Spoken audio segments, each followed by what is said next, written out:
Hello there, this is Tantra Bensko, and I'm a Tantra yoga teacher living in San Francisco. And I would like to talk to you this time about the dangers of raising the Kundalini before you're prepared. A lot of people are going out and doing tantric exercises now because they know that it helps them be better lovers.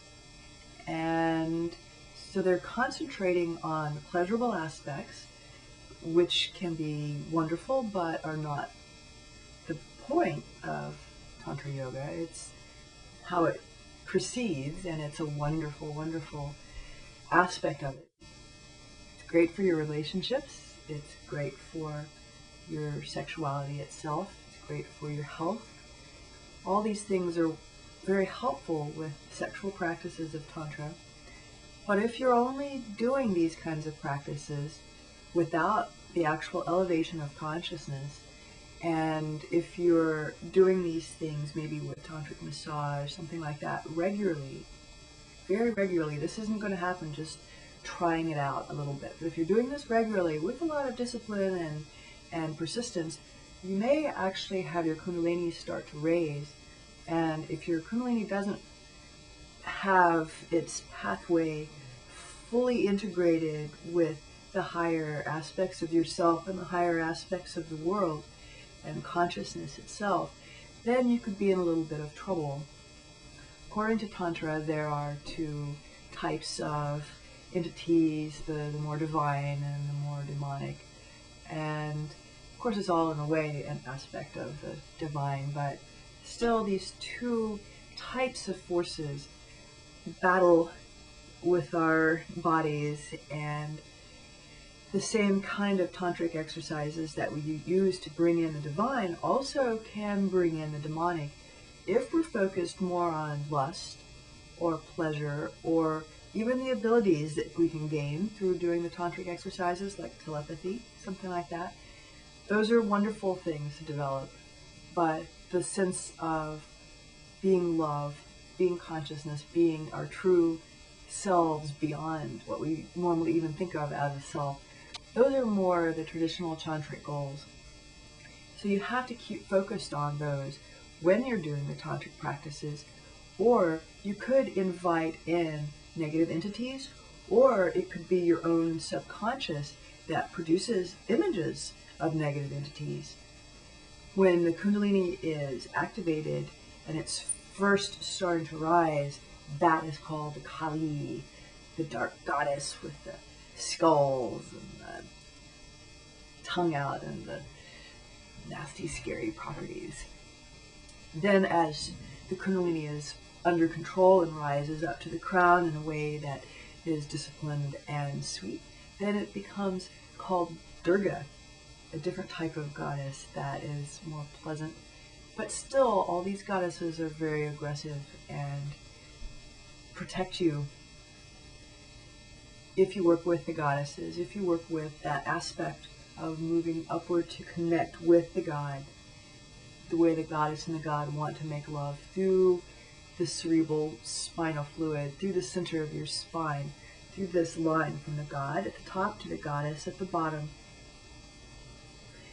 Obviously, it doesn't mean the goddess is subservient. It's just that resides at the base of your spine, which is where the Kundalini begins, or at least it feels like it begins there. It could, in a way, be all looked at as being in the brain. So I would like to read a little quote from Kundalini Tantra, a book I would highly recommend, by Swami Saraswati, on this topic.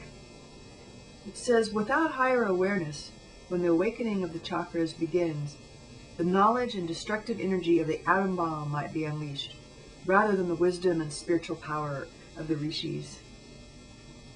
When a Kundalini awakens in a person with no dispassion and discrimination, who does not seek liberation and does not know the reality of this world, the consequences can be disastrous.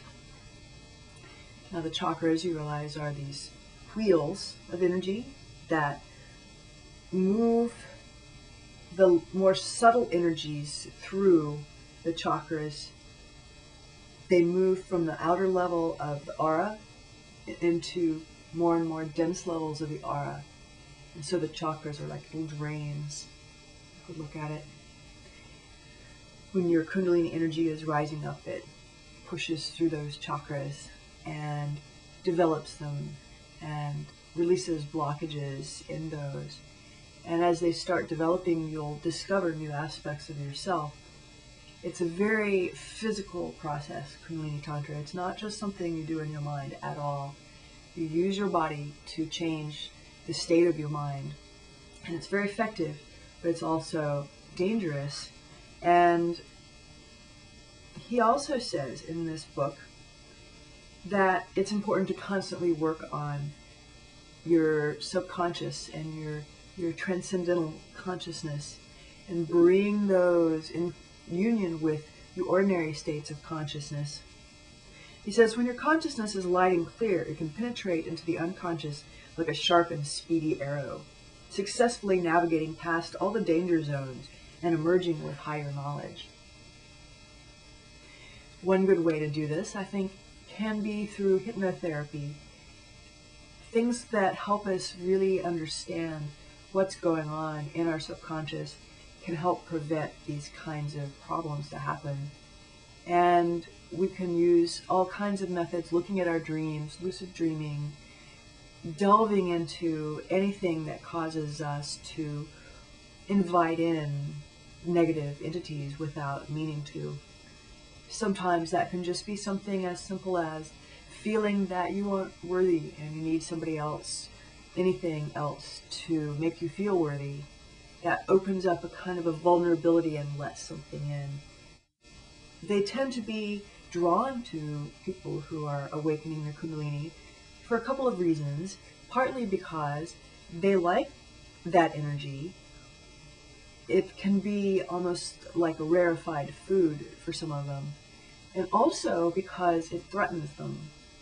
There are different types of entities that are going to notice the Kundalini. Some of them are not happy about the Kundalini rising because it helps us be aware of the illusions of this world. It helps us see these negative entities and understand what they are, what they're doing, and it makes us want to do something about it. It keeps us from being under their control. And so when your Kundalini is rising, you want to be very discriminatory, really pay attention to what's going on in your life, and if there's anything questionable happening with negative entities, for example, if you have frightening dreams, look into them. If you have supernatural occurrences, if you have a lot of obstacles come up, feeling of a succubus, anyone who has the urge to expand his or her awareness is a pioneer. In this we are emerging from the confines of a mental prison within which the human race has been incarcerated for millennia. It is the privilege of each one of us to participate in this historic adventure, and we must be prepared for any eventuality. It's something that is part of our evolutionary movement to escape from this matrix. It wants to have you as its slave, and Tantra wants to free you.